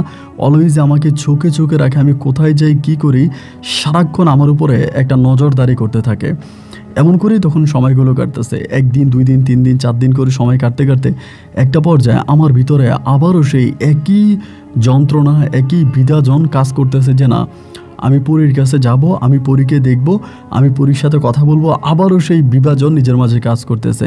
তখন থেকে আমি আবারও সিদ্ধান্ত নিলাম, ধুরো যা আছে যেটা আছে এবং যাই হবে না কেন আমি পরীর কাছে যাব, আমি পরীকে দেখব, আমি পরীর সাথে প্রেম করব। এই কথা পরিকল্পনা করি আমি চিন্তা করছি ঘরে থাকলে তো আমি এই তাবিজ খুলে তাবিজ না খোলা পর্যন্ত নানু আমাকে ঘরে তাবিজ খুলে ফেলে নানু আমাকে আস্ত রাখবেন, আমাকে মারবে। এই বলে একদিন আমি করলাম কি ঘর থেকে বেরিয়ে গেছি। ঘর থেকে বেরিয়ে গেছি এবং ঘর থেকে বেরিয়ে যাওয়ার পরে নানুর বাড়ি থেকে আমি পালায়া যাই। আমার বয়স তখন প্রায় কত 17-18 কাছাকাছি হবে। ওই বয়সে আমি নানুর বাড়ি থেকে রাতের বেলায় পালিয়ে গিয়ে পরেই সর্বপ্রথম আমার হাতের ওই তাবিজটা খুলে ফেলি। হাতের তাবিজটা খুলে ফেলি এবং হাতের তাবিজটা খুলে ফেলার পরেও না ওই পরীটা আর আমার কাছে আসে না। যাকে আমি স্বপ্নে দেখতাম, যাকে আমি সরাসরি দেখতাম, যে আমার সাথে গল্পগুজব করতো, কথা বলতো, আমার সাথে যার একটা আত্মার আত্মীয়র মতো সম্পর্ক ছিল, ওই পরীটা কিন্তু আর আমার কাছে আসে না। আমি পরীটাকে আর দেখি না। এরকম করে আমি চিন্তা করছি আমি আর নানু বাড়িতে যাব না, নানু বাড়িতে ফিরে যাব না। সেখান থেকে আমি একটা মাজারে শরণাপন্ন হই, একটা মাজারে যাই এবং ওই মাজারে আমি তখন খাদেমের কাজ করি। মাজারে খাদেমের কাজ করি, খাদেমের কাজ করতেছি, কিন্তু পরীটাকে আর দেখি না। সবসময় আমি এটাকে কল্পনা করি, চিন্তা করি, কিন্তু ওটা আর আমার কাছে আসে না। এরকম করতে করতে ওই মাজারে কাজ করতে করতে আমি মাজারে যে অন্য ছেলে মেয়েরা আছে বা অন্য মানুষরা আছে তাদের সাথে আমি বিষয়গুলো শেয়ার করতাম। অনেকের সাথে কথার স্থলে বলতাম আমার সাথে এইটা হয়েছে ওইটা হয়েছে। অনেকের মনে তখন এই শেওলা দিঘি নিয়ে বিভিন্ন ধরনের পরিকল্পনা জাগতো এবং অনেকেই বলতো তারা শেওলা দিঘি দেখতে যাবে। মানে শেওলা দিঘি নিয়ে আমি এত কথাবার্তা বলি, শেওলা দিঘি না দেখতে কত সুন্দর, ওরা দেখতে যাবে। এরকম করে অনেক দিন অনেক ধরনের কথাই শেওলা দিঘি নিয়ে আমি বলি। এমন করে সময়গুলো কাটতে কাটতে একটা পর্যায়ে দেখা গেল কি যে ওখানেরই একটা কলকাতার মহিলার সাথে আমার পরিচয় হয়। মহিলা বাড়ি ছিল ক্যালকাটা, উনি কলকাতায় থাকতো এবং ওখানে রাজস্থান বলে একটা জায়গা আছে, ওইখানকার একজন মহিলা। ওই মহিলার সাথে আমার তখন পরিচয় হয় এবং পরিচয় হওয়ার পরে মহিলা আমাকে বলে তাদের কলকাতায় নাকি একজন হিন্দু মন্দিরে আছে, একটা হিন্দু মন্দিরে একজন তান্ত্রিক আছে এবং ওই তান্ত্রিক খুবই ক্ষমতাধর। ওই তান্ত্রিককে খুবই ক্ষমতাধর। আমি যদি ওই তান্ত্রিকের কাছে যেতে পারি এবং ওই তান্ত্রিকের সাথে যদি আমি কাজ করি তাহলে আমি একটা সময় যে কোনো পরীকে বর্ষে আনতে পারবো। যে পরীটা আমার কাছ থেকে চলে গেছে আমি সেই পরীটাকে আবার ফিরে আনতে পারবো এবং পরীদের আমি নজরদারি করতে পারবো। এই কথা ওই মহিলাটা আমাকে বলে। বলার পরে আমি তখন মহিলারে বললাম তাহলে আপনি আমাকে কলকাতায় নিয়ে চলেন, আপনাদের এলাকাতে আমি মন্দিরে ওই তান্ত্রিকের সাথে কথাবার্তা বলবো এবং কথাবার্তা বলে আমি পরীকে বর্ষে আনবো। মহিলা আমাকে বলতেছে আমি তো আর এইভাবে তোমাকে নিতে পারবো না, তোমার যদি যেতে হয় তাহলে তোমার পাসপোর্ট লাগবে, ভিসা লাগবে। এবার পাসপোর্ট ভিসার জন্য কথা বলতেছি, কিন্তু পাসপোর্ট আর ভিসা তো সহজ কথা নয়। আমার মতো একটা মানে পকেটে যার ফুটা পয়সা নাই সে কী করে পাসপোর্ট বানাবে, এরপরে আবার ভিসা করবে, আবার ইন্ডিয়ার মতো একটা দেশে ঘুরতে যাবে। আমার কাছে তো ওরকম সাধ্য সামর্থ্য ছিল না এবং সাধ্য সামর্থ্য না থাকার কারণে আমি আর ওই কলকাতায় যেতে পারলাম না। প্রায় বৎসরখানেক ওই মন্দিরে কাজ করি এবং আপনার ওই আপনার মাজারে কাজ করি এবং বৎসরখানেক পরে আমি আরেকজনের সহযোগিতায় তখন ওই কলকাতায় চলে যাই অবৈধভাবে টাকা জমিয়ে আমি কলকাতায় যাই। কলকাতায় গিয়ে ওই দিদির মাধ্যমে আমি ওনাদের ওই মন্দিরে যাই এবং ওই মন্দিরটা একটা বিশাল পাহাড়ের উপরে ছিল, অনেক বড় একটা পাহাড়ের উপরে ছিল। ওই পাহাড়ের উপরে ওই মন্দিরে আমি যাই, অবৈধভাবে যাই, মানে আমার পাসপোর্ট ভিসা কিছুই ছিল না, আমি বর্ডার অতিক্রম করে চলে যাই। এরপরে ওখানে গেলে পরে ওই মন্দিরের যিনি তান্ত্রিক ছিল বা ঠাকুর ছিল, ওই ঠাকুরের সামনে মহিলা আমাকে নিয়ে যায়। নিয়ে যেয়ে মহিলা বলে যে ওনার সাথে কিছু ঘটনা আছে, উনি বাংলাদেশ থেকে আসছে আপনার সাথে দেখা করার জন্য এবং ওনার কিছু ঘটনা আছে, ঘটনাগুলো আপনার সাথে শেয়ার করবে। এইটা বললে পরে আমি তখন ওখানে বসে ওই ঠাকুরের কাছে আমার ভিতরের সব কথাগুলো আমি খুলে বলি যে আমার সাথে এটা ঘটেছে এবং আমি এটা চোখে দেখেছি বা সব কিছু আমি ওনাকে বলি। বলার পরে তিনিও আমাদের ওই এলাকার কবিরাজের মতো একই কথা বলে যে তোমার ভাগ্য ভালো, তুমি যে ফিরে আসছো, ওখানে নিয়ে গেলে কাউকে আর জীবিত ফিরে আসতে দেয় না, তোমার ভাগ্য অনেক ভালো যার জন্য তুমি ফিরে আসছো, তো আমার কাছে কেন আসছো? আমি বললাম আমার জীবনে ছোটোবেলা থেকেই স্বপ্ন ছিল পরীকে বর্ষে আনা, পরীর সাথে কথা বলা এবং পরীকে বিয়ে করা, পরীর সাথে সম্পর্ক তৈরি করা এবং ছোটোবেলা থেকে আমার বুকের ভিতরে এই জিনিসটা লালন করতেছে। সেটার বশবর্তী হয়ে এই দিদির মাধ্যমে আমি আপনার খোঁজ পেয়েছি, আপনার সাথে নাকি এই ধরনের কিছু আছে এবং আমি আপনার মাধ্যমে এগুলো শিখতে চাই। উনি আমাকে বলে প্রথমত তুমি একটা মুসলিম ছেলে এবং মুসলিম ছেলে মন্দিরে আসাটাই পাপ, তুমি এখানে আসছো এটাই তোমার ধর্ম অনুযায়ীও পাপ, আমার ধর্ম অনুযায়ী পাপ, যাই হোক তুমি না বুঝে চলে আসছো, তুমি চলে যাও। আর সেকেন্ড কথা হচ্ছে আমি এই ধরনের কোনো কাজ করি না। যে মহিলা এই যে তোমার সাথে যে বসে আছে সে আসলে আমার সম্বন্ধে জানে না, সে তোমাকে উল্টাপাল্টা বলে এখানে নিয়ে আসছে, আমি আর রেগুলার কাজ করি না, ঠিক আছে তুমি চলে যাও। এই কথা বলে উনি আমাকে ওখান থেকে বিদায় করে দেয়। আমাকে ওখান থেকে বিদায় করে দেওয়ার পরে আমি ওই দিদিকে বলি দিদি উনি তো আমাকে কোনো কিছু শিখালো না। দিদি আমাকে বলে তুমি যে মুসলমান এই জন্য উনি শিখাবে না, উনি কোনো মুসলমানদের খুব বেশি একটা পছন্দ করে না। দিদির বাড়িতে পড়ে আছি, এরপরে আবারও একদিন 2 দিন করে ওনার ওখানে যাই, ওনার সাথে কথা বলার চেষ্টা করি, বাট যতই কথা বলার চেষ্টা করি বাট আমি না কোনো কিছু করতে পারি না। কোনো কিছু করতে পারি না এবং ওনার সাথে আমার কোনো কিছু হয় না। উনি আমাকে ডিরেক্টলি বলে উনি এগুলো করে না। আমি যেটা শুনেছি এটা ভুল শুনেছি, মিথ্যা শুনেছি। মূলত তিনি কোনো তান্ত্রিক না এবং তিনার কাছে কোনো জিন নাই, ভূত নাই, পরি নাই, এগুলো মিথ্যা কথা। আমাকে উনি বারবার প্রত্যাখ্যান করে এখান থেকে চলে যাওয়ার জন্য। একটা পর্যায়ে দিদি আমাকে বলে, একটা কথা বলি যুবরাজ, যদি তুমি শোনো তাহলে হয়তো তোমার এত দূর পর্যন্ত আসা, এত কষ্ট করে সব কিছু হয়তো কাজে লাগতে পারে। যদি তুমি শোনো, আর যদি না শোনো তাহলে তোমার ইচ্ছা। আমি বললাম, দিদি পরীকে বসে আনার জন্য, পরীকে বিয়ে করার জন্য যা করতে হয়, যেটাই করতে হয়, আমি সব কিছু করার জন্য এক পায়ে খাড়া। আপনি আমাকে বলেন কি করতে হবে, আমি সব কিছুই করতে রাজি আছি। দিদি তখন আমাকে বললো, তাহলে তুমি একটা কাজ করো যুবরাজ, তুমি হিন্দু হয়ে যাও। আমি বললাম, দিদি এটা আপনি কি বলেন, একটা মুসলিম ছেলে কি হিন্দু হতে পারে? দিদি বলে, অবশ্যই পারে। তুমি যদি হতে চাও তাহলে আমি কথাবার্তা বলে আমার ঠাকুরের সাথে তোমাকে আমি হিন্দু বানাই নিব। আর তুমি যদি হিন্দু হয়ে ওই মন্দিরে কাজ করো তাহলে ঠাকুরের কাছ থেকে একদিন না একদিন তুমি এই তন্ত্রমন্ত্র শিখতে পারবা। আমার ভিতরেও তখন মনে হলো যে আসলেই মনে হয় কথাটা সত্য। ভিতর থেকে আমার হিন্দু হতে ইচ্ছে করে নাই। এরপরেও শুধুমাত্র তন্ত্র মন্ত্রের কাজ শেখার জন্য, পরীকে বসে আনার জন্য, আমার আমার ছোট্ট বয়সের সাধনাকে পূরণ করার জন্য আমি তখন ওই দিদির কথায় রাজি হয়ে গেলাম। এবং রাজি যাওয়ার পরে দিদি তার পরের দিনে আমাকে আবারও ওই পাহাড় বেয়ে বেয়ে আমাকে ওই মন্দিরে নিয়ে গেল। মন্দিরে নিয়ে যাওয়ার পরে সেখানকার ঠাকুর মহোদয় আমাকে জিজ্ঞেস করলো যে, তোমার দিদি বললো তুমি নাকি হিন্দু হয়ে যেতে চাও, এটা কি সত্যি? আমি বললাম, জি সত্যি। উনি আমাকে বলে, তুমি আবার মুসলিম হয়ে যাবে না তো? আমি বললাম যে না, আমি মুসলিম হব না, আমি হিন্দু হব এবং হিন্দু ধর্মই আমি গ্রহণ করব। মৃত্যু পর্যন্ত আমার হিন্দু ধর্ম অনুযায়ী আমি চলাফেরা করব, আমি মুসলিম হব না। উনি আমাকে বলে, দেখো কিন্তু তুমি আবার তোমার কথার পরিবর্তন ঘটাবে না তো? আমি বললাম যে না, আমি আমার কথার কোনো পরিবর্তন ঘটাবো না। আপনি যেভাবে বলেন আমি সেভাবেই আপনার সাথে থাকতে চাই এবং আপনার সাথে থেকে আমি আপনার উপকার করতে চাই। এই কথা বলার পরে তিনি তখন আমাকে হিন্দু তৈরি করার জন্য, হিন্দুতে একটা মুসলিমকে হিন্দু বানানোর জন্য যেই ধরনের ফর্মুলাগুলো করা দরকার ওনাদের ধর্ম অনুযায়ী, ওনাদের ধর্ম অনুযায়ী তখন আমাকে হিন্দু বানিয়ে নেয়। আমি তখন হিন্দু হয়েছি এবং হিন্দু হয়ে যাওয়ার পরে আমি তখন ওই মন্দিরে কাজ করি।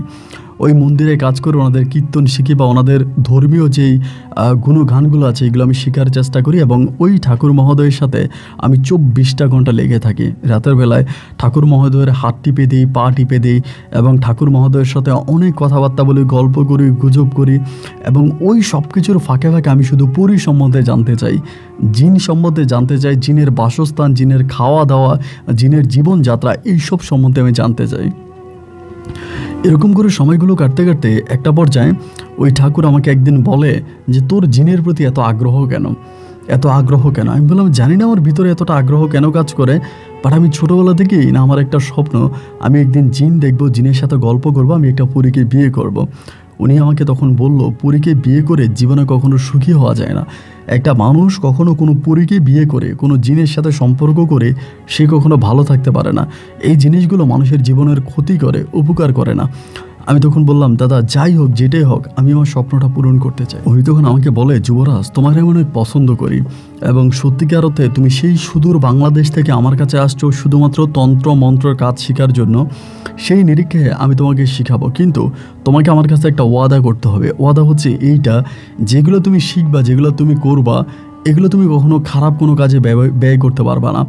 খারাপ কোনো কাজে যদি তুমি এটা ব্যবহার না করো তাহলে আমি কথা দিলাম আমি তোমাকে এই জিনিসগুলো শিখাবো এবং তোমাকে আমি সমস্ত কিছু শিখাই দিব।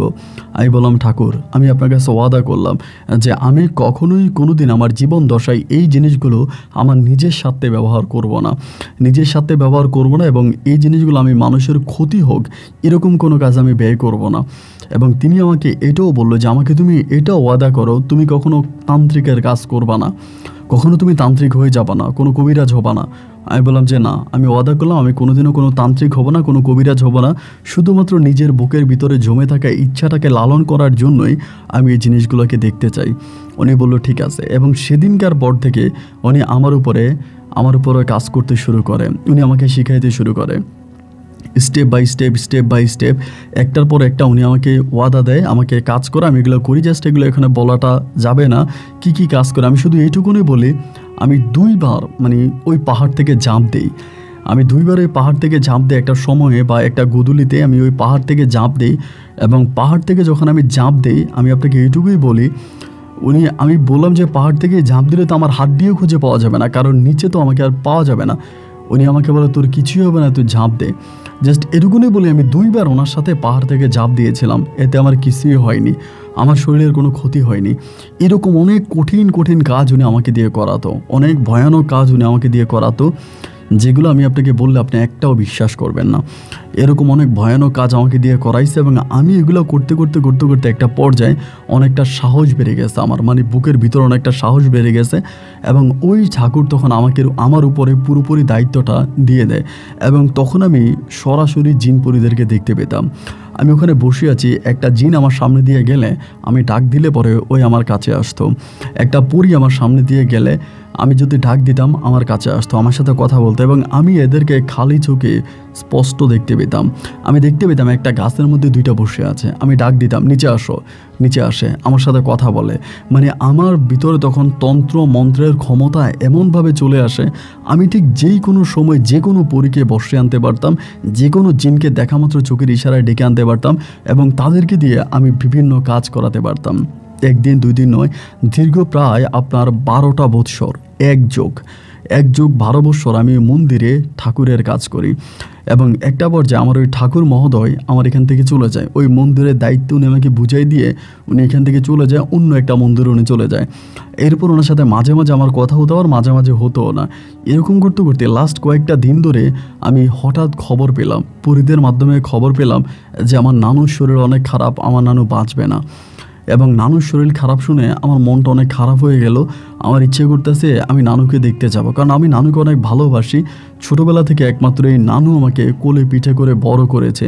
আমি আমার মায়ের ভালোবাসা পাই নাই, বাবাকে কখনো চোখে দেখিও নাই।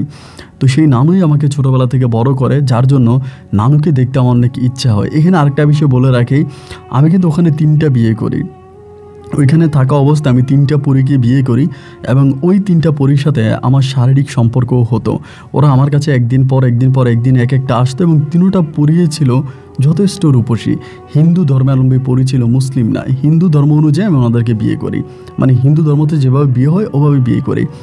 যাই হোক, এরপরে আমার নানুর যখন অসুস্থতা শুনলাম, আমি তখন নানুকে দেখার জন্য আবারও সে অবৈধ পথ অবলম্বন করে বাংলাদেশে ফিরে আসি। বাংলাদেশে ফিরে এসে আমি যখন আমার নানুর কাছে যাই, এবং নানু আমাকে দেখে চিনতে পারে না। আমি তখন একদম হিন্দুদের পোশাক পরিহিত অবস্থায় আছি, এবং ঠাকুররা যে ধরনের পোশাক পরে এগুলো পরা। নানু আমাকে দেখেই কান্না করে দেয়, আমাকে দেখে বলে তোরে আমি ছোটোবেলা থেকে এত কষ্ট করে মাদ্রাসায় ভর্তি করাইছি, মাদ্রাসায় পড়াশোনা করিয়েছি, মাদ্রাসা লাইনে তোকে আমি রেখেছি, আজ তুই ঠাকুর হয়ে গেলি, তুই হিন্দু হয়ে গেলি, আমার তো এটা পছন্দ না, তুই এগুলো খুলে ফেল। নানু আমাকে বলে তুই যদি আমার কথা না শুনিস তাহলে আমি নিজের জীবন নিজে দিয়ে দিব, তুই এগুলা খোল, আমার নাতি, তুই মুসলিম থাকবি, তুই হিন্দু কেন হবি। একেবারে নানি তখন আমার উপরে জোর জবরদস্তি করে আমার এই পোশাকগুলো আমাকে খুলে ফেলে। আমি তখন নানিকে বললাম, নানি আজকে 16টা বছর আমি হিন্দু ধর্ম পালন করি, শুধু পালনই করি না, আমি ওনাদের ধর্মের অনেক বড় একজন তান্ত্রিক, আমি ওনাদের ধর্মের অনেক কাজ করে একটা মন্দিরের দায়িত্বে আমি ছিলাম। আমি শুধু তোমাকে দেখতে আসছি, তোমাকে এক নজর দেখে আমি এখান থেকে চলে যাব, আমি বাংলাদেশে থাকতে আসি নাই। আমার নানি আমাকে বলে তুই এখান থেকে যেতে পারবি না, তুই যদি এখান থেকে যাস তাহলে আমাকে মেরে এখান থেকে তোর যেতে হবে। এরপরে নানি আর আমাকে ঘর থেকে বেরোতে দেয় না, আমাকে ঘরের ভিতর আটকায় রাখে। আমি যতই নানির সাথে ভালো ব্যবহার করতে থাকি, ভালো কাজ করতে থাকি, কিন্তু নানি আর আমার আর কথা শোনে না। পরে আমি নানুকে বললাম যে নানু তুমি আমাকে অন্তত 2 বছরের সময় দাও, আমি 2 বছর পরে আবারও চলে আসব। কিন্তু নানি আর আমাকে 2 বছরের জন্য নয়, 2 মিনিটের জন্য আমাকে ওখান থেকে বেরোতে দিল না। এবং বেরোতে না দেওয়ার পরে এরপরে নানু আমাকে বললো কি মুসলিম বানায় ফেলবে, আমাকে বলো তুই আবারও মুসলমান হয়ে যা। আমি বললাম না নানু আমি মুসলমান হব না, কিন্তু নানি আমাকে জোর জবরদস্তি করে আবারও মুসলিম বানিয়ে দিল, আমাকে আবারও কলমা পড়াইলো। কিন্তু এবার যখন নানু আমাকে কলমা পড়াইলো, আমাকে মুসলিম বানাইলো, আমার সাথে যেই 3টা হিন্দু পরী ছিল যাদেরকে আমি বিয়ে করেছিলাম, আমি মুসলমান হয়ে যাওয়ার পরে এরা আর আমার কাছে আসে না। আমি এদেরকে ডাকলেও এরা আসে না, এরা বলে এরা মরতে রাজি আছে কিন্তু কোনো মুসলমানের সাথে থাকতে রাজি নেই। এরপর ওরা আমার কাছে আসা বন্ধ করে দেয়। ওরা যখন আমার কাছে আসা বন্ধ করে দেয়, আমার ভিতর তখন ওই যে পরীর সাথে শারীরিক সম্পর্কের একটা তৃপ্তি, ওইটা কিন্তু আমার ভিতর থেকে যায় নাই। এরপরে আমি দেখে শুনে একটা মুসলিম পরীকে বিয়ে করি। ওইটা কিন্তু আবার আমার নানু বা আমার নানুর আশেপাশে তারা কিন্তু কেউ জানতো না। প্রথমে একটা মুসলিম পরীকে বিয়ে করি, এই যে পরীটাকে আমি বিয়ে করি এর মানে ছোট 2টা বোন আছে, ওই 2টাকে আমি বিয়ে করি। এবং এরপরে ওর বান্ধবী আছে এদেরকে বিয়ে করি। এগুলো আসলে অনেকের কাছে কাল্পনিক বা মানে আপনার অশুভ কথাবার্তা মনে হতে পারে, কিন্তু আমার সাথে ঘটেছে, তাই আমি আপনাকে আমার মতো করেই বলে যাচ্ছি। এরকম করতে করতে একটা নয় দুইটা নয়, আমি 12টা পরীকে বিয়ে করি, 12টা পরীকে বিয়ে করি। এবং একইভাবে দেখা যায় যে 12টা মাঝে মাঝে একসাথে আমার কাছে আসতো, আবার অনেক সময় দেখা যায় 2টা একসাথে অথবা একটা একসাথে এরকম রাতে রাতে আমার কাছে আসতো। আমার ভিতরে পরীর জন্য যে একটা আকাঙ্ক্ষা, ওই আকাঙ্ক্ষাটা তখন ফুলফিল হয়ে গেল। এবং ওরা আমাকে খাবার খাওয়াইতো, আমার জন্য খাবার নিয়ে আসতো, আমাকে খাবার খাওয়াইতো।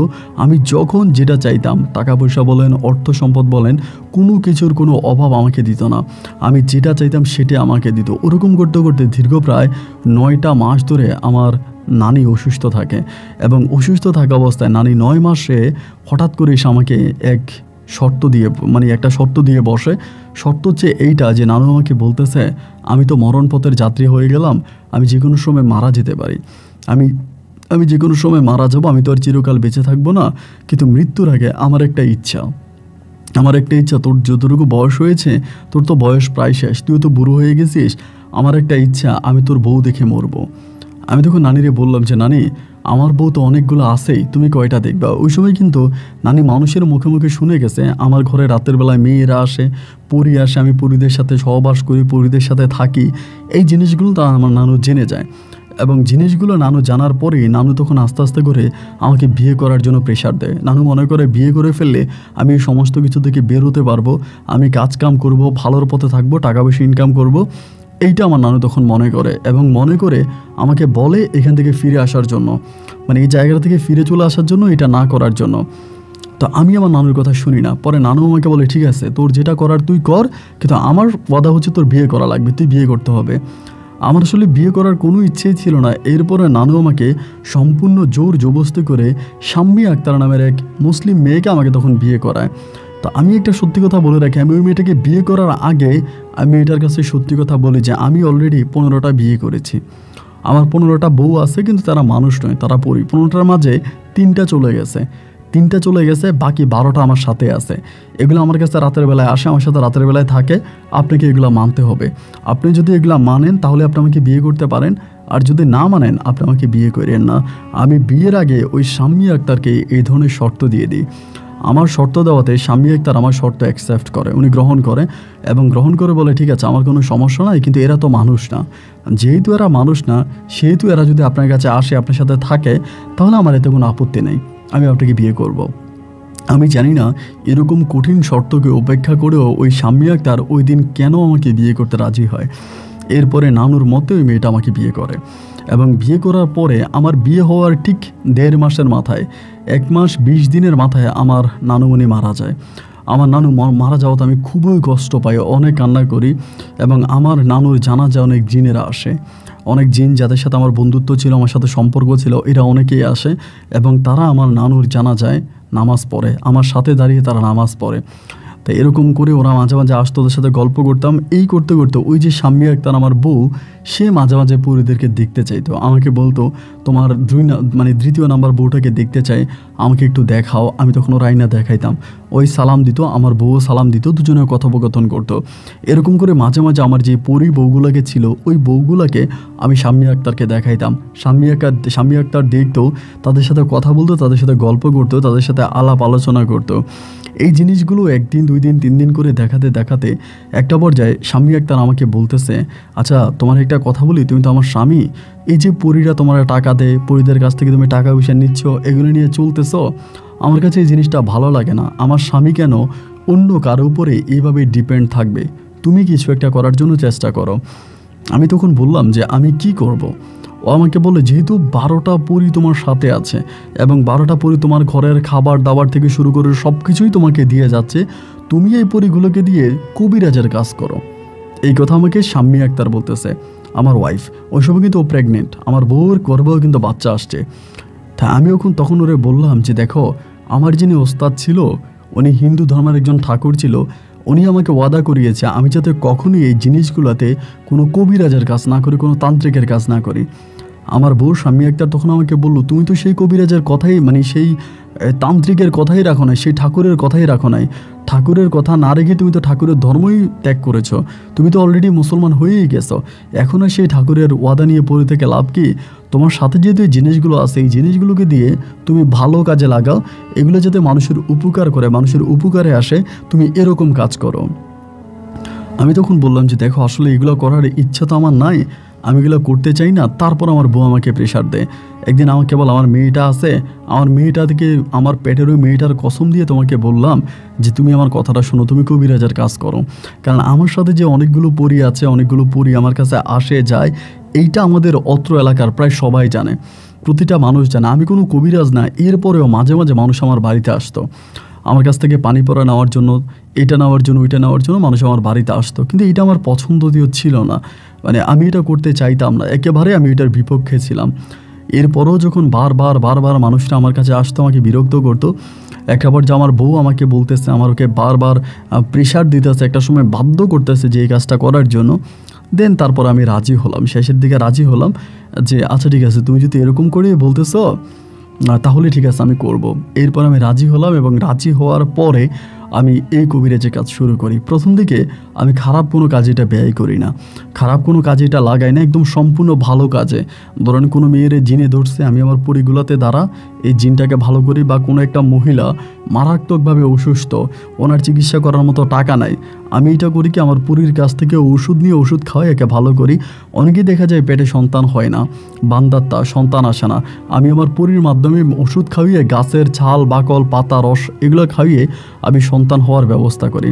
আবার অনেকের পেটে টিউমার, অপারেশন করার মতো টাকা নাই, আমি আমার পুরীদের কাছ থেকে গাছের শিকড়, গাছের পাতা এটা ওইটা খাইয়ে আমি এরপর এদেরকে চিকিৎসা করি, মানে ভালো করি। এরকম করে প্রায় 2 বছর মতো আমি এই কাজটা করি। আমার এলাকার প্রায় সবাই তখন জানে যুবরাজ কবিরাজ নাম করা কবিরাজ, এবং এই যুবরাজ কবিরাজে মানে এতটাই নাম কাম ছড়িয়ে পড়ে যে বাংলাদেশ নয়, দেশের বাইরে থেকে পর্যন্ত আমার কাছে রুগী আসতে শুরু করে। এবং আমার এসবের কেশিয়ার ছিল আমার বউ শাম্মী আক্তার। ওই সময় আমার একটা মেয়ে সন্তান হয়, আমার একটা মেয়ে বাবু হয়, এবং আমার বাবুটাও দেখতে অনেকটা সুন্দর হয়। আমার বাবুটার বয়স যখন প্রায় 3 বছরের কাছাকাছি, ওই সময়টাতে আমার বউ তখন আমাকে প্রেশার দেয় কয়েকটা আপনার যেটা বলে ইয়ের কাজ করার জন্য, যেগুলা বলে যে আপনার মানুষ মেরে ফেলার জন্য, বান মারার জন্য, এবং এক কথায় বলতে গেলে সোজা বাংলায় যেটাকে কুফুরি বলে, কুফুরি করতে আমাকে বলে। তো আমি বললাম যে আমি তো এগুলো করবো না, আমার এটা করার ইচ্ছা নাই, আমি কোনো মানুষকে ডিরেক্টলি মেরে ফেলবো, আমি এটা করতে চাই না। তাই আমার বউ আমাকে জোর করে যে না এগুলো করো। তা আমি তখন এগুলো করতে থাকি, এগুলো করলে বেশি টাকা পাওয়া যায়। ধরেন ভাই ভাই দ্বন্দ্ব আছে, এক ভাই আমার কাছে আসছে অন্য ভাইকে মেরে ফেলবে, আমি তখন বান মাইরা মেরে ফেলি। এরপরে আবার মা আসে আরেকজনকে নিয়ে, এরকমভাবে এই বান মারার কাজগুলো যখন আমি করতে থাকি, যেটাকে বলে যে কালো জাদু আর কি, কালো জাদু যখন আমি করতে থাকি তখন দেখা যায় যে আমি অনেক বেশি টাকা ইনকাম করি, অনেক বেশি টাকা ইনকাম করতে থাকি। এবং ইনকাম করতে করতে করতে করতে আমি সে সময়ে চট্টগ্রামে 3টা বাড়ি কিনি, আমার নিজের নামে 3টা বাড়ি কিনি, এবং বিশাল অট্টালিকার মালিক আমি তখন হয়ে যাই। আমার কোনো কিছুর অভাব ছিল না। আমার বউগুলো পরিগুলো আমার কাছে আসতো রাতের বেলায়, আমার শরীর টিপে দিত, হাত পা টিপে দিত, আমি তাদের সাথে শারীরিক সম্পর্কে লিপ্ত থাকতাম, এবং তার পাশাপাশি আমি কবিরাজি করতাম, অগাধ টাকা পয়সা ইনকাম করতাম। এই করে তখন সময়গুলো কাটতে কাটতে কাটতে কাটতে আমার হঠাৎ করে জানি কি হয়, আমার ব্রেন লস্ট করে। ব্রেন লস্ট করে বলতে আমার ব্রেনে কাজ করে না। অনেক সময় আমি এই কাজটা এইমাত্র করছি তো এইমাত্র ভুলে যাই, করার কিছুক্ষণ পরে আমি এটা ভুলে যাই। একটা কাজ আমি করলাম তো এই কিছুক্ষণ পরে এই কাজের কথা আর আমার মনে থাকে না, আমি একটু মানসিকভাবে অনেকটা ভেঙে পড়ি। এরকমভাবে হয়ে যাওয়ার পর আমি আমার বউকে বলি এটা কেন হচ্ছে। আমার বউ তখন আমার ওই পরিগুলোর সাথে খুব বেশি একটা মিশতে দেয় না। আমার বউ কিন্তু তখন অনেক কিছু শিখে যায়, আমার সাথে থাকতে থাকতে ওরও আমি অনেক কিছু শিখেই ফেলি, স্বামীকে অনেক কিছু শিখে, অনেক কিছু শিখে যায়। এবং এরকম করতে করতে আমার বউ তখন আমাকে কবিরাজের কাছে নিয়ে যায়, এখানে নিয়ে যায়, মানে সরি ডাক্তারের কাছে নিয়ে যায়, আমাকে ওষুধ খাওয়ায়। এরকমভাবে সময়গুলো কাটতে কাটতে একটা পর্যায়ে আমি সম্পূর্ণভাবে আমার স্মৃতিশক্তি হারিয়ে ফেলি। মানে স্মৃতিশক্তি হারিয়ে ফেলি বলতে আমার আর কোনো কিছুই মনে থাকে না, আমি একদম পাগলের মতো হয়ে যাই। এবং যখন সম্পূর্ণ পাগল হয়ে যায় এরপরের কোনো স্মৃতি আর আমার মনে নাই। এরপরে আমার সাথে কি হয় না হয় বা এরপরের কোনো স্মৃতি আমার কাছে মনে নেই। আমি পুরো 1+1 বছর মানে 13 বছর আমি সম্পূর্ণরূপে পাগল থাকি। ওই 13 বছরের কোনো স্মৃতি, 13 বছর আমার কি হয়েছে, আমি কোথায় ছিলাম, এর কোনো কিছু আমার কিন্তু মনে নাই। 13 বছর পরে আমার যখন স্মৃতিশক্তি ফিরে আসে আমি তখন দেখতে পাই আমি আমার এক খালার বাড়িতে আছি, আমার মায়ের বোন খালার ঘরে আমি আছি। এবং খালা তখন অনেক বয়স হয়ে যায়, খালাতো ভাই বোনেরা আছে, এরা তখন আমাকে ওদের বাড়িতে রাখতেছে। আমি তখন মানে প্রায় 13 বছর পর যখন ঠিক হলাম, ঠিক হওয়ার পরে আমি জানতে পারি আমি যে বাড়িঘর করেছি, যে জায়গা সম্পত্তি আমার ছিল, এই সব কিছুই আমার বউ শাম্মী আক্তার আমার কাছ থেকে নিয়ে গেছে। এবং শাম্মী আক্তার এইসব নিয়ে গেছে, নিয়ে যাওয়ার পরে জাল দলিল করে বা আমার কাছ থেকে ভুলভাল সিগনেচার নিয়ে আমার জমিগুলো পর্যন্ত আমার বউ আত্মসাৎ করে। আমার কাছ থেকে আমার সমস্ত কিছু আমার বউ নিয়ে যায়। স্বামী যখন সব কিছু নিয়ে গেল, তখন আমার কাছে আর অবশিষ্ট কিছুই রইল না। আমি তখন আমার খালাম্মার বাড়িতে সুস্থ হলাম। হওয়ার পরে আমি স্বামীর সাথে যোগাযোগ করি বলতে ওর সাথে একদিন আমি সরাসরি দেখা করার পরে ও আমাকে শুধু একটা কথাই বলে, আমি জেনে শুনে দেখতেছি আমার স্বামী অন্য মেয়েদের সাথে শারীরিক সম্পর্ক করে, হোক সেইটা পরি। আমি এটাও সহ্য করেছি, তার কারণ একটাই, যাতে আমি আমার স্বামীর দ্বারা কিছু করতে পারি। তো আজকে আমার তোমাকে প্রয়োজন নাই, তুমি তোমার পরিদের নিয়েই থাকো। আমি যখন সুস্থ হওয়ার পরেও আমি বারবার আমার পরিদেরকে ডাকতাম, আমার পরিটাকে আমি বারবার ডাকতাম, কিন্তু কোনো পরি আমার ডাকে সাড়া দিত না। যেভাবে দোয়াগুলো, আমি ওই দোয়াগুলো ভুলে যাই না, ওই দোয়া আমার সব কিছুই মনে আছে। এগুলো করে আমি যতই ডাকাডাকি করি, কোনোভাবেই আমি এদেরকে পাই না।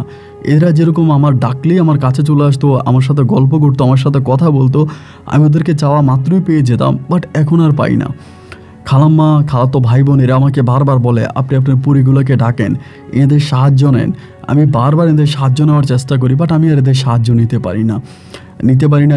আমি ডাক্তার দেখাই, কবিরাজ দেখাই, মানে অনেক জায়গায় অনেকবার আমি নিয়ে যাই, আমার কোনো কিছুই হয় না। একবার আমি আমার খালাতো ভাইরে বললাম, ভাইরে আমার একটু ইন্ডিয়া নিয়ে যাও, আমি একটু ইন্ডিয়া যেতে চাই এবং আমি ইন্ডিয়া যাব আমার দেখার জন্য, আমার ওই মন্দির দেখার জন্য, যে মন্দির আমি তান্ত্রিকের কাজ শিখেছি। আমি আমার ওই ঠাকুরকে খুঁজে বের করব। ঠাকুরকে খুঁজে বের করে ঠাকুরের মাধ্যমে আমি জানার চেষ্টা করব যে আমার কি হয়েছে, কেন আমার ডাকে পুরীরা সাড়া দেয় না বা আমার কাছে আসে না। আমি প্রয়োজন আমার ঠাকুরের পা ধরে আমি ক্ষমা চাইবো, ওনার কাছে মাপ চাইবো। এইটা বলার পর আমার ভাই তখন আমার পাসপোর্ট বানায়, আমার কাছ থেকে ফিঙ্গারপ্রিন্ট সব কিছু নিয়ে জানিয়ে পাসপোর্ট বানানোর পরে আমি যখন এয়ারপোর্টে যাব, ঠিক তখনই আমার সাথে মূল ঘটনাটা ঘটে। আমি যখন এয়ারপোর্টের চেক করি, যে মেশিন দিয়ে যে চেক করা হয় চট্টগ্রাম এয়ারপোর্টে, ওই চেক করার সময় এয়ারপোর্টের পুলিশ বলতেছে আমার হাতের মধ্যে, মানে আমার বাম হাতের কিছু একটা ঢুকানো আছে আমার ভিতরে। তখন আমার বডি যখন স্ক্যানিং করা হয়, স্ক্যানিং করার পরে দেখা যায় আমার বাম হাতের ভিতরে একটা তাবিজ আছে। মানে তাবিজটা হচ্ছে আমার হাতটাকে কেটে ভিতরে তাবিজটা ঢুকানো হয়েছে, মানে আমার শরীরের ভিতরে। এইটা শোনার পরে আমি তখন আর ইন্ডিয়াতে যাই না। ইন্ডিয়াতে না যে আমার খালাতো বাইরে বললাম যে তুই আমার হসপিটালে নিয়ে চল। হসপিটালে নেওয়ার পরে ডাক্তার তখন পরীক্ষা নিরীক্ষা করে দেখলো যে এটার ভিতরে আমার মাংস কেটে মাংসের ভিতরে একটা তাবিজ ঢুকিয়ে দেওয়া আছে। এবং অপারেশনের মাধ্যমে ওই তাবিজটা বের করলাম। তাবিজটা বের করার পর ওই তাবিজটা আমি পরে দেখলাম যে এইটা হচ্ছে আমার শরীর বন্ধের তাবিজ। আর এইটা আমার সাথে থাকা পর্যন্ত আমার আশেপাশে কেউ আর আমার মানে কোনো রকমের জিন আমার কাছে আসতে পারবে না, এবং আমার কোনো মন্ত্রও কাজ করবে না। আমি যে মন্ত্রগুলো পড়ে ওদেরকে ডাকবো, ওই মন্ত্রও কাজ করবে না। আমি সম্পূর্ণভাবে এই ধরনের কোনো কাজ করতে পারবো না। এবং যখন এই তাবিজটা বের করে ফেলা হয়, তাবিজটা বের করে যখন আমার শরীরটাকে সেলাই করে দেওয়া হয়, ঠিক করে দেওয়া হয়, ওই মুহূর্তে আমি আমার পরিদেরকে যখন ডাকতেছি, এবার ওরা আমার ডাকে সাড়া দিচ্ছে। তবে সবগুলো না, তারই মাঝে 2টা শুধুমাত্র সাড়া দিচ্ছে, বাকিগুলো নাই, বাকিগুলোর কোনো সন্ধানও পাই না। এই প্রথমে 2টাকে আমি কাছে ডাকি, যে 2টাকে আমি সর্বপ্রথম বিয়ে করেছিলাম দেশে আসার পরে, আমার নানি জীবিত থাকা অবস্থায়। এটা আমার প্রথম 2 বউ আসার পর আমি বললাম যে আমার সাথে এই ঘটনা ঘটেছে, তোমরা আমাকে কেন সাহায্য করোনি? ওরা বলল, প্রথমত ওরা সাহায্য করার চেষ্টা করছে, কিন্তু তারা করতে পারেনি। আমার শরীর বন্ধ করা ছিল। আমার শরীর বন্ধ থাকার কারণে ওরা বিভিন্নভাবে আমার কাছে আসার চেষ্টা করছে, বাট আসতে পারেনি। আমাকে কোনো সাহায্যও তারা করতে পারেনি। একই কারণ, সেটা হচ্ছে আমার শরীর বন্ধ। এরপর আমি বাকি পরিদের সন্ধান জিজ্ঞেস করলাম, ওনারা বলে যে বাকিরা নাই, বাকিরা চলে গেছে, ওরা আসবে না। এরই মাঝে 2জন নাকি বন্দি করে ফেলেছে, এখন কবিরাজ 2জনকে বন্দি করছে এবং বাকিরা আমার কাছে নাই। এই 2জনের থেকে একজনের অবস্থা খুবই আশঙ্কাজনক, মানে ওই আমার কাছে আসতে চায় না, মাঝে মাঝে আসে, মাঝে মাঝে আসে না। এরপরে আরেকটা যেটা আছে, একদম প্রথম যেটাকে বিয়ে করছি, এইটা অলওয়েজ আমার কাছে আসে, আমার সাথে কথা বলে। আমি তার সাথে কথাবার্তা বললাম যে আমি কি করবো এখন, আমার কি করা উচিত। ও আমাকে বললে যে আপাতত তোমার কোনো কিছুই করার প্রয়োজন নেই, তুমি যেভাবে আছো সেভাবেই থাকো। আমি বললাম আমার বউ যে আমার সাথে বেইমানি করলো, আমার জায়গায় সম্পত্তি, আমার টাকা পয়সা সব কিছুই নিয়ে গেল, এটার কি কোনো বিচার হবে না? আমার পরীটা আমাকে বলে বিচার করতে গেলে উল্টা তোমার ক্ষতি হবে, তুমি নিজে আরও ক্ষতির সম্মুখীন হবা, তোমার কাছ থেকে যেটা নিয়ে গেছে এটা তুমি ফিরে পাবা না, আর যে নিয়ে গেছে এটা তুমি ফিরে পাওয়ার প্রয়োজন নেই, তুমি তোমার মতো করে থাকো। পরি আমাকে তখন বুঝায় যে তুমি সমস্ত কিছু থেকে ফিরে আসো, এই সমস্ত কিছু আর তোমার প্রয়োজন নাই। এরপরে খালার বাড়িতে আমাকে একটা ঘর বানিয়ে দেওয়া হয়, আমি ওই ঘরের মধ্যে থাকি। ওই ঘরের মধ্যে থাকি, পরি আমাকে খাওয়ায়, আমাকে দেখাশোনা করে। এখনও মাঝে মাঝে আমার খালা দেখতে পায়, আমার খালাতো ভাই বোনেরা দেখতে পায় যে পরিটা আমার সাথে আসে, আমার সাথে বসে, আমার সাথে কথাবার্তা বলে, আমার সাথে গল্প গুজব করে। আমার খালাও দেখে, আমার খালাতো ভাই বোনেরাও দেখে। তো এই সব কিছুই তারা দেখতে পায় এবং অনেক সময় আমার খালাতো বোনের সাথে পরিটা কথা বলে, আমার খালাতো ভাইয়ের সাথে কথা বলে।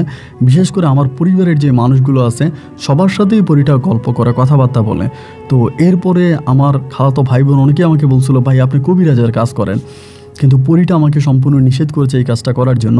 আমি এই জন্য কবিরাজের কাজ আর করি না। আমার খাওয়া দাওয়া থেকে শুরু করে থেকে সব কিছুই থেকে আমার বউ ওই ম্যানেজ করে, ওর মাধ্যমে আমি চলাফেরা করি এবং প্রতি রাতেও আমার সেবা যত্ন করে। এখন পর্যন্ত প্রতিটা রাতে আমার হাত পা টিপে দেয়, আমার শরীর ম্যাসেজ করে দেয়। আমার বর্তমান বয়স প্রায় 60 বছরের কাছাকাছি, 60 থেকে 70 বছরের কাছাকাছি। আমি এখন একজন বৃদ্ধ মানুষ। এরপরেও একটা মানুষ, একটা বউ যেভাবে তার স্বামীর সেবা যত্ন করে, ঠিক একইভাবে আমার পরিটা এখন আমার সেবা যত্ন করে, আমার সাথে আছে। আমি আপনার কাছে অনুরোধ করে আমার জন্য দোয়া করবেন, আল্লাহ যাতে ওই পরিটাকে আমার কাছে রাখে এবং সে যাতে সারা জীবন মৃত্যু পর্যন্ত আমার সাথে থেকে আমার সেবা যত্ন করতে পারে। আমি আমার বউয়ের কোনো ক্ষতি করি নাই, আমার বউয়ের কাছে যাইও নাই। আমার বউ আমার কাছ থেকে যা কিছু নিয়ে গেছে সব কিছুর জন্য আমার বউকে আমি মাফ করে দিয়েছি। আর কোনো কিছু আমার প্রয়োজন নাই এবং আমি এখন বর্তমানে ভালো আছি। আর ভালো আছি বলে আমার এই ভালো থাকার কথাগুলো আপনাকে বললাম। আপনি যদি পারেন আমার গল্পটা রেকর্ড করবেন। ভালো থাকবেন। আসসালামু আলাইকুম।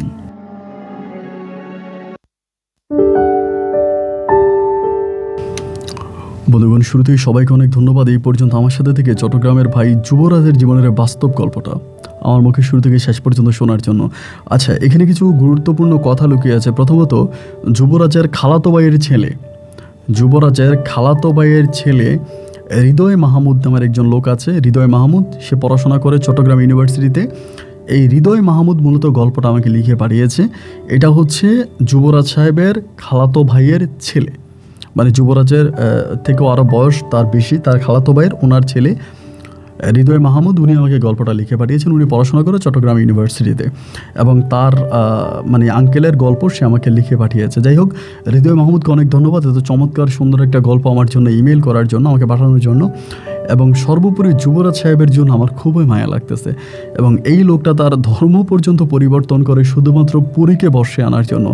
এই পরীকে পাওয়ার নেশা তাকে সব কিছু থেকে আলাদা করে দেয়, শুধু পরীকে পাওয়ার নেশা, এবং এই নেশায় তার বউ সন্তান পর্যন্ত চলে যায়।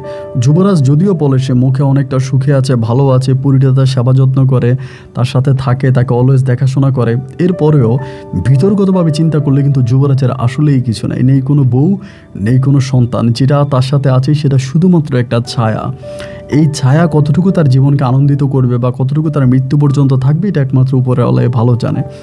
তো গল্পটা শুধুমাত্র আমার কাছে এই জিনিসটাই অবাক করেছে যে যুবরাজের ছোটোবেলা থেকে ওই নেশাটা, এরকম অনেক নেশা আমার কাছে আসে, এরকম অনেক নেশার গল্প আমি পাই। আপনারা অনেকে আমাকে ইমেল করেন যে আপন ভাই, যদি একটা পরীর সাথে সম্পর্ক কোনোভাবে কোনো কবিরাজ করে দিতে পারে, 10 লাখ, 15 লাখ, 20 লাখ টাকা পর্যন্ত অফার করে কবিরাজকে দিবে, যদি কবিরাজ তার সাথে কোনো পরীর প্রেম, ভালোবাসা বা বিয়ে করাই দিতে পারে। তো যাই হোক, এই গল্প আপনার কাছে কেমন লেগেছে সেটা কমেন্ট বক্সে লিখবেন এবং এই গল্প নিয়ে যদি ব্যক্তিগত কোনো কথাবার্তা থাকে সেটা লিখতেও ভুলবেন না। আজ এখানেই বিদায়, ইনশাল্লাহ দেখা হবে অন্যদিন অন্য কারো বাস্তব জীবনের গল্প নিয়ে। আল্লাহ হাফেজ এন্ড আসসালামু আলাইকুম।